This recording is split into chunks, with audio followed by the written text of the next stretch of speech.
on the Beautiful Mind Show how you can make sure that you don't have those books gaining dust on the shelves, all on today's show.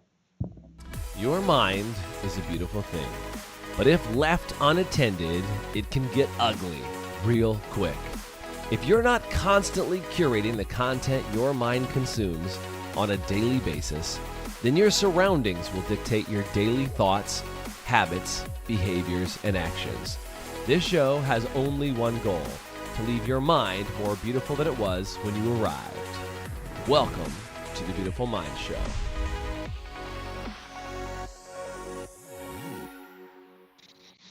What is going on, guys? Welcome to the Beautiful Mind Show. I actually have a special guest with me today that you might recognize from other podcasts that I do, specifically the Evo Revo Show. My partner in crime on the Evo Revo Show, Mr. Doug Campbell, is joining us today on the Beautiful Mind Show. What's up, Doug? How's it going? Dude, glad to have you on. My brother in crime for personal development. And I don't know why personal development's a crime, but let's give it its moment in the sun today, man. Glad to have you on. Thanks for being here. Yep, no problem. Glad to be here. Dude, so we want to talk about this. I think there's this huge problem. I read something the other day that said something like only 10% of books purchased ever get read. I thought that was pretty powerful. I don't know if you've ever heard a similar stat. And by the way, if you guys are joining us for the first time on the Beautiful Mind Show, do me a favor and say first timer. And if you've been around for a hot minute, do me a favor and say OG. If you've been on the Beautiful Minds podcast before, then do me a favor and just say OG. If you're watching on video or if you're watching on podcast later, obviously you can't type in the chat if you're driving in your car. So you can just yell at your radio and just say, I'm an OG, damn it. That's totally fine also. But yeah, Doug, have you heard this phenomenon of people who buy books and don't read them? That sounds crazy. Yeah. I mean, I know that happens for sure. It's like, guilty. The whole osmosis, I buy the book and just sit it near me. Maybe I'll get some benefits from it. But I would guarantee you the percentage is even lower for the number of people that read the books and don't apply it or actually apply what's in the book. Truth. Yeah. They're like, well, how many people have we talked to, Doug, that are like, oh, I know all about that. I read that book. And you're like, yeah, but to know and not to do is not to know. Right? Exactly. Yeah. It's the whole, information on its own is useless. I mean, you might win some trivia contest somewhere if you've got all this information, stored in your head. But if you're not applying, if you're not turning it into knowledge, and that's the biggest mistake I see people do. I mean, I see people, especially, there's some hungry people that really, I need to read this book. I need to read this. I heard about this book. And they get all these books and they go right to the next one. And then they go, oh, those were some good ideas. They go right to the next one without applying anything from the one they just read. They've got the information. They believe it's good information. But then they go right to the next thing and start consuming more information before they turn the old information into knowledge. Right. By the way, if you're guilty of that, if you've ever read a book and didn't apply it, do me a favor and say guilty in the chat. And by the way, I want to say this. I say it like it's a bad thing, like we're all guilty of that, because I'm guilty of that. I certainly have read books. By the way, one of my favorite books to never recommend is a book called The Millionaire Next Door. I hate that book with a fiery passion. I don't know if we've ever talked about it, Doug, but I hate that book because basically what The Millionaire Next Door talks about is it says, save everything that you do. Don't live on don't make a flashy life for yourself. Just save everything. Like you wear the same pair of shoes every single day forever. And like, don't ever wash your car and live in the same house. And like sooner or later, you'll be a millionaire next door and nobody will ever know. And I don't really care if anybody knows if I have money or not money. But I think that the bad idea is to think of that like money needs to be this storage of wealth that like exists somewhere, like just that you should never have access to. I think that that's the wrong idea for wealth. And so that's one of the books that I just never recommend for people. And by the way, if you love Millionaire Next Door, I'm sorry, it's just not my jam. But I think there's a lot of people that even read books. Like I read a book a long time ago. I read a book, tell me if you guys have read this, called 4 Hour Workweek, right? It's called 4 Hour Workweek by an author named Timothy Ferriss. And I probably read that book, Doug. Gosh, I don't know, man. It's probably been at least, if it was out 20 years ago, I probably read it 20 years ago, whenever it first came out. If anybody knows, search it and let me know. But anyway, when that book first came out, 4 Hour Workweek, I mean, who doesn't want to work for 4 hours and get your whole paycheck for everything that you do? But I read that book And I am still to this day, 20 years later, and this is going to sound weird, but struggling to implement the concepts that I learned in that book because of how powerful the ideas were. Like, Doug, you and I were on a training yesterday learning about outsourcing and doing different tasks and figuring out how to delegate better and make sure that people are getting things accomplished, and, you know, the power of just being able to let other people do tasks for you. And I was like, dang it, these are concepts that I heard 20 years ago that I'm still like, I do a ton. I probably outsource more than most people that you know, because we have, you know, VAs in the Philippines, and we have VAs in South America. I have an executive assistant. I've had a freaking personal assistant since I was 20 years old. I've had a personal assistant. So, you know, I'm used to delegating those tasks, but I've realized that there's kind of like new levels that you can unlock the more you learn concepts and the deeper your knowledge goes. Yeah, you know, I would say the whole slow down on the consumption and speed up on the implementation. You know, it's fun. You go some people, and they're very proud of their. It's 2007, Jason, that it was released. See, speaking of executive assistant on it, she literally types in on the chat for me. Thank you, Molly. You're amazing. So they come in, you look at their shit, and it's like a trophy case of all these amazing self-help books.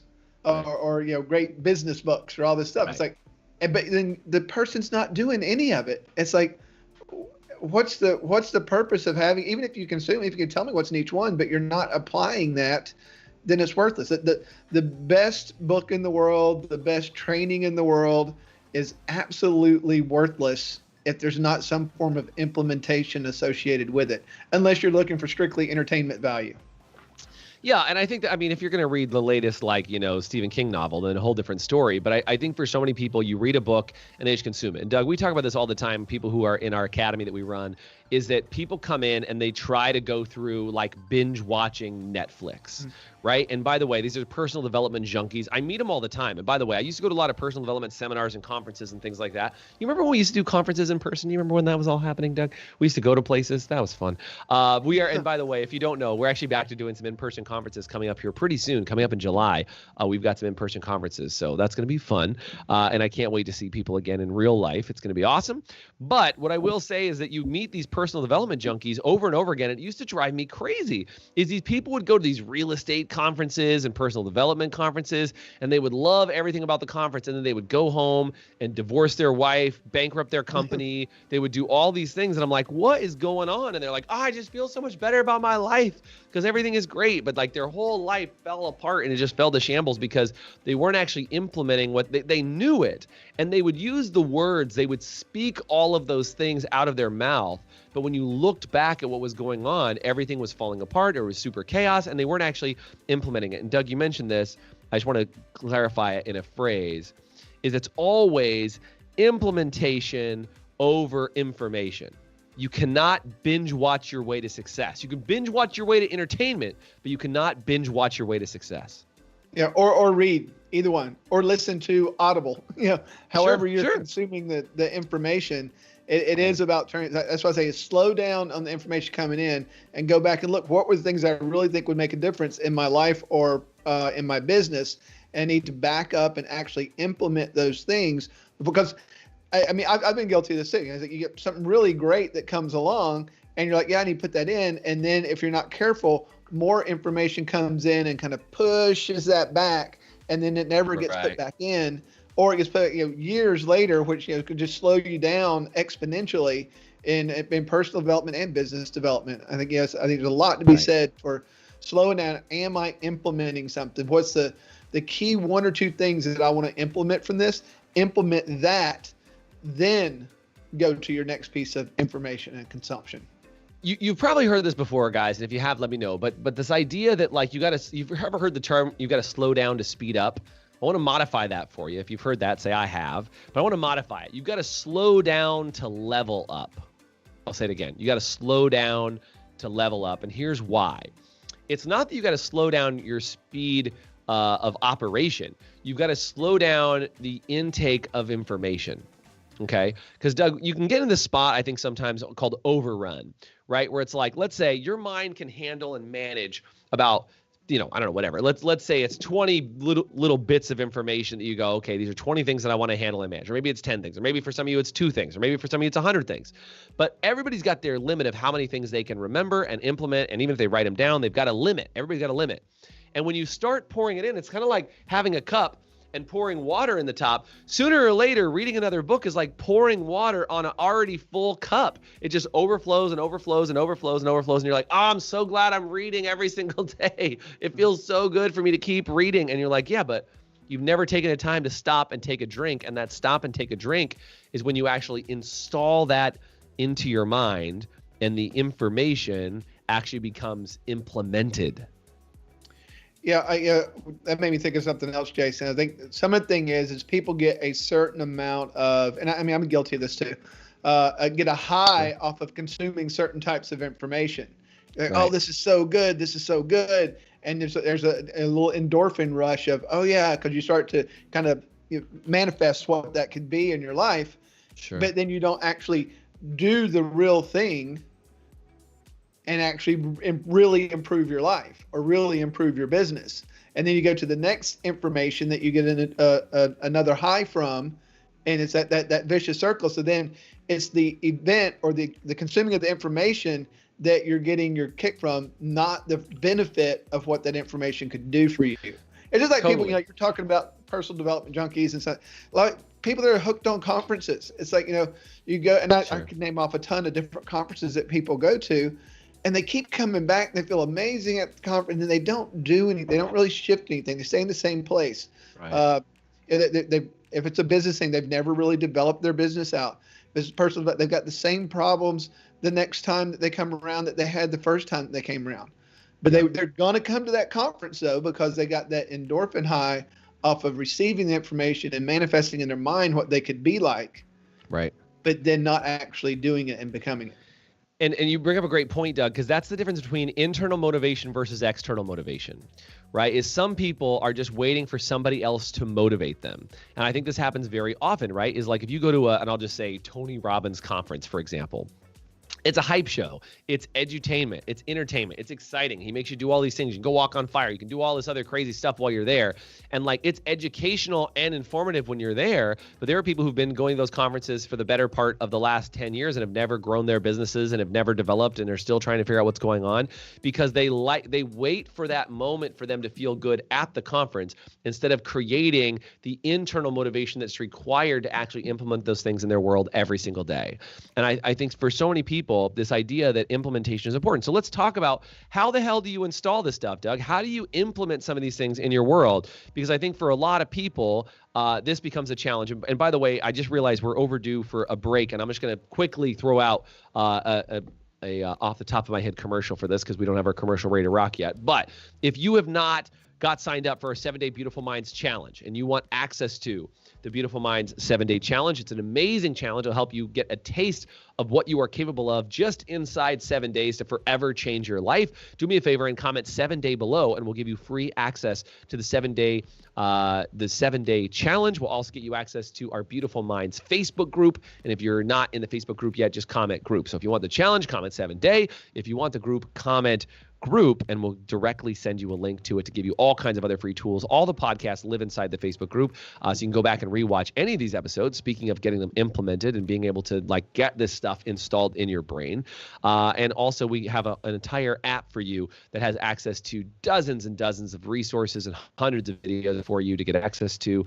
If you want access to our app, which is amazing, it's an incredible app on iPhone and on Android. Do me a favor and comment app below. All right, so we're talking with Doug right now about the difference between implementation versus information. I just said, Doug, that what we're going to be doing is talking about how do you actually get this stuff implemented instead of it just being information that lives in your brain. What are some of your tips on that? I think you've got to build a plan. I mean, when you finish consuming some form of information, you say, this is the part that I want. This is why I think it's going to be most powerful. Then what's your plan for putting that in place? And maybe it requires an accountability person in your life or in your space to make sure that you get that done. Maybe it has you putting it out there publicly with your family or in general in public, so that then you're held to a higher level of accountability. It's not just in your own head. But now I said, before I did anything else, I'd make sure that I implemented whatever that was before I moved on to something else. Check. We do a thing, Daily Boost, which is inside the app that we have. Beautiful Minds. Yeah. Beautiful Minds. Yeah. So I think on that one, there's a lot of really good things. It's a 1 or 2 minute thing, but you got to decide in a week which one of these was most powerful to me, and which one, if it really makes sense, am I going to implement that? Am I going to change the way I'm thinking about that and start actually doing it, and not just go, oh, that was a good idea, and it just goes. It's like if you want to really move up that ladder. I mean, it's kind of like when, what Dan was talking about yesterday. If you really want to level up in things, you have to start filling in the areas. You have to build yourself so that you can build other people. I think that's the thing that most people don't fall into. They're unwilling. They want other people around them to build themselves without building themselves first. I think you've got to implement, then show other people how to implement, and then you got either whether it's family or whether it's business, whether it's coworkers. That's when things really start to change, because it's just that person in the back room that has read all this stuff and can spit it all out, but doesn't do any of it in their life. Is the most irritating person in the back room. Right. Yeah, I would also throw this out there for you. How many of you guys that are listening, that are paying attention right now, are idea factories? If you're an idea factory, like, oh my God, I have a new idea every 38 seconds. Like, that's me, right? Like, I'm like, hey, Doug, guess what we should do? We should do this. We should do this. We should. Like, I'm an idea factory. I've had to really learn, by the way, comment idea factory if that's you. I've had to really learn the power of just saying, okay, I need to pick 2 ideas that we're going to implement until they are accomplished. And one of the things that's been really helpful for me in that is finding other people, because I'm what's called a quick start on my Colby analysis. It means I can get ideas off the ground in 20 seconds or less. Easy, right? But getting them actually implemented is where somebody who has to be a high follow through needs to get those ideas implemented. So even though I can get a lot of things accomplished, it's the reason why I can get a lot of things accomplished is because I surround myself with people who are good at being focused on the outcomes that we're after. It's saying, okay, we want to get this installed. We want to get this implemented. How do we actually empower those around us to get it done? Now, that could be by giving it to other people on your team. It could be for you just writing it down and writing it down every single day until it's finished, or even having the discipline to be able to say no new ideas until this is done. Because I think what can happen, and I had a client, Doug, a long time ago who went through the Little Voice Mastery Program. We'll call him Ted because that's not his name. We'll call him Ted, but just easy. So I'm talking to Ted, and I remember Ted said to me, he said, Jason, and again, Ted, fake name. Ted said to me, Jason, I need to apologize to my team because I literally have never finished one damn thing that I've ever started in my business. I come into a team meeting every single week with a new idea, and I never follow through, and I never finish anything. And I said, well, what would happen if you started finishing and following through everything that you do? And he said it would be life-changing. And he said, so I apologized. I said, hey, guys, I made a list of everything I've never finished, and I'm going to go through and all of these things. And so he just literally wrote down all of these things we're never going to do. But we're going to focus on 2 things this month that are on this list, and we're going to get them done by the end of the month. And sure enough, by the end of the month, they had gotten 2 things done on that list. And instead of giving yourself an endless to-do list or a never-ending list of ideas to start implementing, you just got to work on the next thing. And there's 2 schools of thought on that, and I'm not sure. I think I use different strategies for different times, Doug. But I have heard one strategy to knock things off your to-do list like that is do the easiest thing first. What are the easiest things to do on that list? Right? Like knock off all the little things that you've got on the list. That's the easiest to do. I can do it in a day, an hour, or whatever. Knock those out. I've also heard the other way around, which is do the hardest thing first. Do the hardest thing first and say, look, don't worry about the little ones. Do the hardest ones, and the rest of them will take care of themselves. I think it depends on the action. I think it depends on the action, what you're trying to accomplish, what you're doing. If it's just like a daily task list, I would say knock out some of the easy ones and then try and tackle one of the big ones on that list. That's kind of how I do that. But if it's a big thing like moving the business forward and doing that, like this week, we were setting up some new accounts to do some other things, had to go to the bank, I had to do all this stuff. It was a bear. But I realized that if I didn't stay focused on that one big project for the entire morning, and by the way, my phone kept ringing, my notifications came up, everybody had an emergency. Like, Doug, do you ever have a day like that where you're like, I've only got to get one thing done today. I just got to open this bank account, or I just got to do this one thing. And no matter what, 2,000 things pummel you that day to distract you from doing that one very critical thing. Yeah, and something we heard yesterday that was really good was turn your damn notifications off. Off everything. Yeah. The world is gonna live without you, and I think the problem is because of that we've trained people instant access. So you got all these people around you that's got and whether it's through social media, whether through text, whether through whatever, and even other things, to just get things that you have on your phone that's just sending you, oh, this just happened, and it's just turn that off so that you can focus on. I look at multitasking as a disease now. I know it was a badge of honor that started in the 80s, but totally. It's really more of a disease because today with so much information flowing at you, if you're not careful, you can be pulled in so many directions, you get absolutely nothing done. And so a lot of this stuff, like especially personal development, self-help stuff, it's like implement some of that stuff and make sure it's rock solid in you. If it's, right. I like maybe on those start with the easier thing. If it's getting up 30 minutes earlier, if it's right. some other morning ritual or habit that you have, if it's something to do with your bank account, you need to start putting certain amount of money over. Just start doing those things. And once that becomes a consistent thing that you're doing and it's part of who you are, like you and I both do the cold shower thing. And it's just, I do mine different. I start off with a warm shower and then go into a cold shower and then time the end of it. But I can't hardly get out of the shower without doing that now because I know the benefits that I get from it. If I'm in a hurry, I still have to do the cold shower part. It's funny. I'll fight with myself, but I'm fighting with myself on a good battle now. Now I'm saying, my body, I'm saying, you need this. You got to do this. Don't cut Isn't yourself that funny that you can literally start arguing with yourself in the right direction? Like you take that moment away. I'm with you. The cold showers are still not my favorite thing I've ever done, but I definitely am like, I know I need a cold shower today, so take this cold shower. Because I go in straight cold, right? I go in completely cold, and then my goal is to relax into the intensity. So my goal is in that 3 to 5 minute window of taking a cold shower, my goal is to completely relax and not be like, oh God, this is so cold by the end of the shower, right? So like, and usually after about 2 minutes of a cold shower, I'm like, this isn't actually that bad, totally fine. I put my mindset completely different. And by the way, if you think we're nuts for taking cold showers, feel free to say nuts in there. But I will say, speaking of the 7-Day Beautiful Minds Challenge, that's one of the challenges that's on there. Not that you have to do that, but we talk about do some of the hard things on that challenge. If you guys want access to the 7-Day Challenge, again, like I said, comment 7-Day. We'll give you the information. But Doug, I think that is one of those things, right, is being able to create these new neural pathways for yourself. I don't know if you guys are familiar, but in your brain, you have these synapses, and the synapses get connected as you create new neural pathways. So do me a favor, if you've got your hands, take your hands, wiggle your fingers out in front of you, and just put your hands together and close your fingers around. Okay, close your fingers around your hands, so you're kind of like almost in a prayer type setup with your fingers interlocked. Okay, so you interlock your fingers, and you should have either your left thumb or your right thumb on top of your hands. Okay, so you have to take your hands apart for a second to type in the chat. But which thumb is on top? Left thumb or right thumb? Doug, what about for you? Left thumb, right thumb? Which one's on top? Left thumb. Left thumb. Left thumb's on top. Same for me. Left thumb is on top. You guys tell me, left thumb or right thumb. And now here's the thing. Switch it so that your right thumb is on top and tell me how comfortable that feels. Right? Just try it. And again, if you're the other way around, switch it so it's the other way. So whatever thumb was on top, put the other thumb on top, and then swap out all your fingers. And this probably feels fairly awkward, okay? But the more you did it, and for example, you can switch back and forth from left thumb to right thumb, from left thumb to right thumb. And every time you do this, what's happening is you're creating new neural pathways in your brain to actually create a new habit. And the more you do it, the more you will actually create what's called myelin inside your brain. It's a little fatty tissue that's connective, that connects these neural pathways.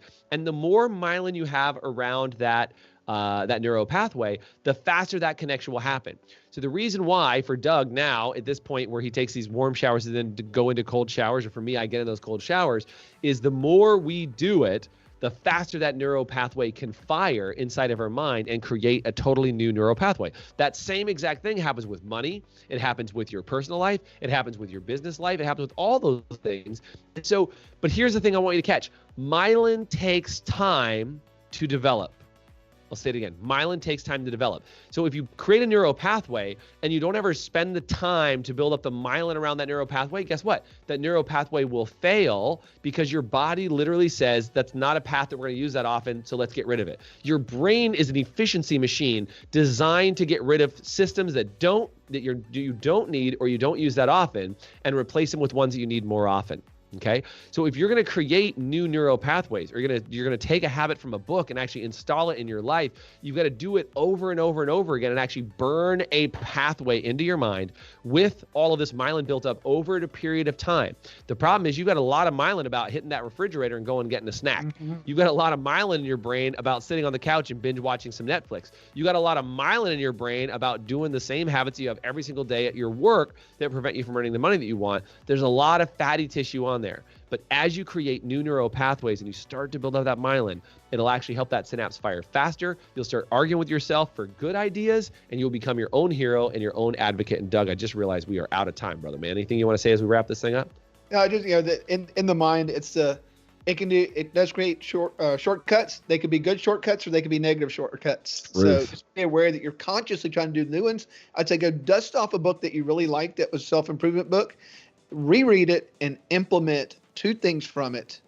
And that's all you need to do for right now. Love it. Awesome. Guys, thanks for joining the show today. If you enjoyed today's show, do me a favor, like, subscribe, and go find it on your favorite podcast channel and download more episodes and let your friends know so we can make sure more people can have a more beautiful mind. Thanks for being on today, Doug. Appreciate having you here. See you guys. Take care, guys. Thanks for joining us on today's show. If you want to get access to our 7-day Beautiful Minds Challenge, you can either comment below and just say 7-day, and I'll shoot you the information so you can get immediate access to that, or find me on any social media and just send me the message 7-day, and I'll make sure I get that out to you right away. And if you really enjoyed today's show, it would do me a huge favor if you went online, whether it was Spotify, Pandora, or iTunes, or any sort of podcast platform that you can find us on, and search for The Beautiful Mind Show, subscribe to our channel, and then make sure you give us a rating. Every time you give us a rating, it helps us get more eyeballs on our show and help more people have a more beautiful mind. Thanks again for joining us.